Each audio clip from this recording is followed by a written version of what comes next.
दोस्तों, commutation recovery period को लेकर रिटायर्ड गवर्नमेंट एम्प्लॉय और सरकार के बीच में कानूनी लड़ाई जारी है।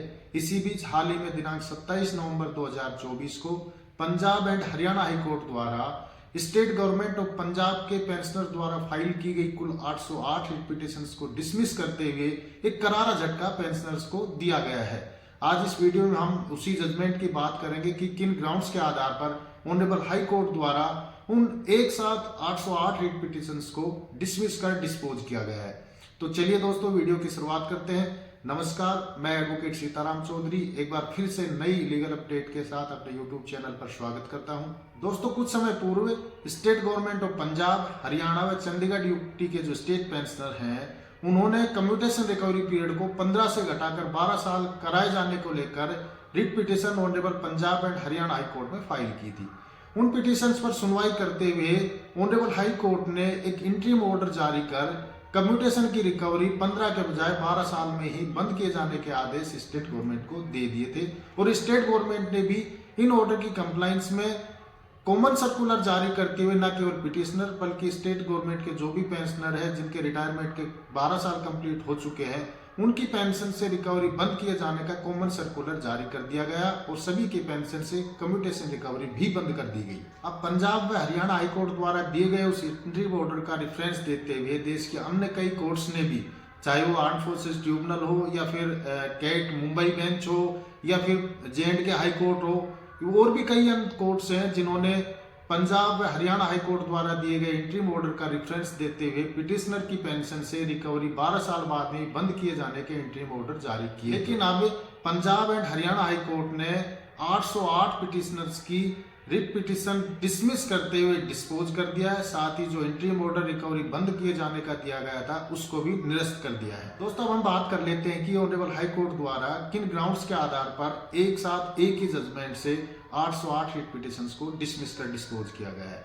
इसके लिए पहले हम ये जान लेते हैं कि जो writ petitions honourable high court के समक्ष पेश की गई थी, उन पिटिशनर्स के क्या क्या ग्राउंड थे अपनी पिटिशन के सपोर्ट में। देखिए, पेंशनर्स द्वारा कोर्ट के समक्ष अपने पक्ष में जो पहला तर्क दिया गया वो ये था कि सरकार ने जो कम्यूटेशन रिकवरी पीरियड 15 साल फिक्स कर रखा है, इसके पीछे सरकार द्वारा कोई तर्क संगत आधार तय नहीं कर रखा है। यानी कि सरकार ने कोई ऐसा फॉर्मूला स्पष्ट नहीं कर रखा है जिसके तहत कम्यूटेशन रिकवरी पीरियड 15 साल किया गया है। इसके साथ ही पेंशनर द्वारा अपने तर्क दिया गया कि कम्यूटेशन जो रिकवरी की जाती है वो 2008 से पहले 4.57 इंटरेस्ट रेट के हिसाब से की जाती थी, जो कि सितंबर 2008 से बढ़ाकर 8% पर एनुम के हिसाब से रिकवरी कम्यूटेशन की जा रही है, जो कि हाई लेवल इंटरेस्ट रेट पे की जा रही है। वो भी जबकि सरकार को एक कल्याणकारी संस्था के रूप में यानी कि वेलफेयर स्टेट के रूप में जाना जाता है। सरकार कोई ऐसी एजेंसी नहीं है जो कि लाभ के लिए काम करे। अगला तर्क पेंशनर ने जो अपने पक्ष में दिया वो ये था कि 1987 में जो लाइफ एक्सपेक्टेंसी थी वो 57 ईयर्स थी, जो कि अब बढ़कर 68.5 ईयर्स हो गई है। WHO की रिपोर्ट के अकॉर्डिंग गवर्नमेंट सर्वेंट के मामले में जो लाइफ एक्सपेक्टेंसी है वो 77 ईयर्स है। यहाँ लाइफ एक्सपेक्टेंसी बढ़े जाने को आधार इसलिए बनाया गया है क्योंकि पेंशनर का मानना है कि यदि आदमी की औसत आयु बढ़ती है तो इस बात की भी संभावना बढ़ जाती है कि प्रत्येक पेंशनर की पेंशन से कम्यूटेशन की रिकवरी सरकार को हो जाती है, इसलिए सरकार का नुकसान होने की संभावना भी कम रहती है। इसके अपोजिट सरकार द्वारा अपने पक्ष में जो तर्क दिए गए उनमें पहला तर्क ये था कि 5th या 6th पंजाब पे कमीशन द्वारा कम्यूटेशन रिकवरी का जो पीरियड है उसको घटाने या बढ़ाने को लेकर किसी भी तरीके की कोई रिकमेंडेशन सरकार से नहीं की गई थी। इसके अलावा सरकार का मानना है कि जो पेंशन का कम्यूटेशन कराए जाने का प्रोविजन है वो मैंडेटरी प्रोविजन नहीं है, यानी कि पेंशनर इसको एक लाभ के विकल्प के रूप में चुनता है। अगर पेंशनर को लगता है कि उसको पेंशन कम्यूट कराए जाने से उसको किसी भी तरीके का कोई इकोनॉमिकल लॉस है तो उसको पूरी छूट है कि अपनी पेंशन कम्यूट नहीं कराने का ऑप्शन भी वह चुन सकता है और अपनी पूरी पेंशन प्राप्त कर सकता है। इसके अलावा सरकार द्वारा कोर्ट के समक्ष यह भी कहा गया कि रिटायरमेंट के टाइम पे लिए गए लाभ को 15 साल बाद में चुनौती दिया जाना किसी भी तरीके से सही नहीं है। इसके साथ ही सरकार द्वारा अपने पक्ष में जो तर्क दिया गया वो ये भी था कि कम्यूटेशन रिकवरी का जो पीरियड है वो 15 ईयर्स जो तय किया गया है, ये केवल इंटरेस्ट रेट या फिर डेथ रेट के आधार पर ही फिक्स नहीं किया जाता है। इसके साथ साथ एक रिस्क फैक्टर भी होता है जिसके अकॉर्डिंग कम्यूटेशन रिकवरी पीरियड तय किया जाता है। रिस्क फैक्टर क्या होता है?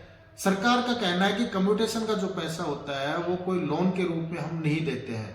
कई बार ऐसा भी होता है कि किसी पेंशनर को कम्यूटेशन का पैसा दिया और उसको मान लो 1 साल बाद में उस सर्विस पेंशनर की डेथ होगी, तो उसके बाद जो डिपेंडेंट फैमिली पेंशन सरकार द्वारा जारी की जाती है उससे कम्यूटेशन की रिकवरी नहीं की जाती।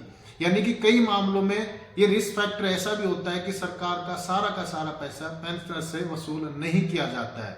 इसलिए कम्यूटेशन रिकवरी पीरियड के निर्धारण के समय इस रिस्क फैक्टर को भी अहमियत दी जाती है। इसके अलावा सरकार ने अपना जो तर्क रखा वो ये था कि जब 5वां वेतन आयोग लागू किया गया उस समय जो पेंशनर एसोसिएशन है उनसे भी सुझाव मांगे गए थे, और जो सुझाव पेंशनर्स एसोसिएशन द्वारा दिए गए उसमें किसी भी सुझाव में ये रिकमेंडेशन या ये सुझाव नहीं दिया गया था कि कम्यूटेशन के रिकवरी पीरियड को चेंज किए जाने की भी जरूरत है। दोस्तों, कोर्ट ने दोनों पक्षों के तर्क सुनने के बाद अपने खुद का ये निष्कर्ष निकाला, और जो निष्कर्ष निकाले उनमें इन बिंदुओं की चर्चा की गई कि पहली बात तो ये कि पेंशन को कम्यूट कराया जाना कोई मैंडेटरी प्रोविजन नहीं है। यानी कि सरकार द्वारा किसी को बाध्य नहीं कर रखा है कि आप पेंशन को कम्यूट आवश्यक रूप से कराएं। यह पेंशनर स्वेच्छा से एक लाभ के विकल्प के रूप में चुनता है, और यदि किसी पेंशनर को लगता है कि पेंशन को कम्यूट कराए जाने से उसका कोई आर्थिक नुकसान हो रहा है तो पेंशन को कम्यूट नहीं कराने का ऑप्शन चुनने के लिए भी स्वतंत्र है। दूसरा, कोर्ट ने यह माना कि कम्यूटेशन रिकवरी पीरियड का निर्धारण करते टाइम न केवल इंटरेस्ट रेट, न केवल डेथ रेट, इसके साथ साथ सरकार द्वारा जो रिस्क ली जाती है, यानी कि सरकार द्वारा कोई लोन नहीं दिया जाता कि जिसकी रिकवरी की 100% गारंटी हो। सरकार द्वारा एक वेलफेयर स्कीम के रूप में इसको दिया जाता है, और उसकी रिकवरी होने के जो चांस है उसका रिस्क सरकार द्वारा उठाया जाता है। इस रिस्क फैक्टर के आधार पर कई बार ऐसा भी होता है कि पेंशनर की पेंशन कम्यूट कराए जाने के तुरंत बाद उसकी अगर डेथ हो जाती है तो उस पेंशनर की पेंशन से कम्यूटेशन रिकवरी नहीं हो पाती है। इसलिए सरकार को ये राइट है कि यदि कम्यूटेशन का पैसा दिया जा रहा है तो उससे कुछ ज्यादा पैसा पेंशनर की पेंशन से रिकवर किया जा सकता है। साथ ही कोर्ट ने यह भी माना कि ये जो कम्यूटेशन रिकवरी का जो पीरियड है इसका निर्धारण करना एक नीतिगत फैसला है, जिसका फैसला करने का सरकार को अधिकार है। कोर्ट ने माना कि जो नीतिगत फैसला यानी कि कम्यूटेशन रिकवरी पीरियड का निर्धारण करते समय जो 15 साल फिक्स किए गए हैं उसको पेंशनर द्वारा तर्कहीन व मनमाना साबित नहीं किया गया है। इसलिए सभी रिट पिटीशंस को ऑनरेबल हाई कोर्ट द्वारा डिसमिस कर डिस्पोज कर दिया गया है। हाई कोर्ट द्वारा जो जजमेंट दिया गया है उसमें इस बात को भी मेंशन किया है कि पंजाब सरकार ने कोर्ट को अश्योर्ड किया है कि कम्यूटेशन रिकवरी पीरियड जो 15 साल फिक्स है इसको रिव्यू करने के लिए कमेटी गठित की जाएगी, जिसमें पेंशनर्स की जो एसोसिएशन है उनके मेंबर को भी शामिल किया जाएगा, और जो कमेटी की रिकमेंडेशन करेगी उसके आधार पर रीजनेबल जो डिसीजन होगा वो सरकार द्वारा लिया जाएगा। दोस्तों, ये थे वो ग्राउंड्स जिनके आधार पर ऑनरेबल हाई कोर्ट द्वारा 1/7/808 रिट पिटीशंस को डिसमिस कर डिस्पोज किया गया है। मुझे उम्मीद है कि मेरे द्वारा दी गई जानकारी आपको अच्छी लगी होगी। अगर आपको जानकारी अच्छी लगी है तो वीडियो को लाइक करें, शेयर करें। साथ ही ऐसी ही लीगल अपडेट जानने के लिए आप मेरे YouTube चैनल को सब्सक्राइब कर सकते हैं। जय हिंद, जय भारत।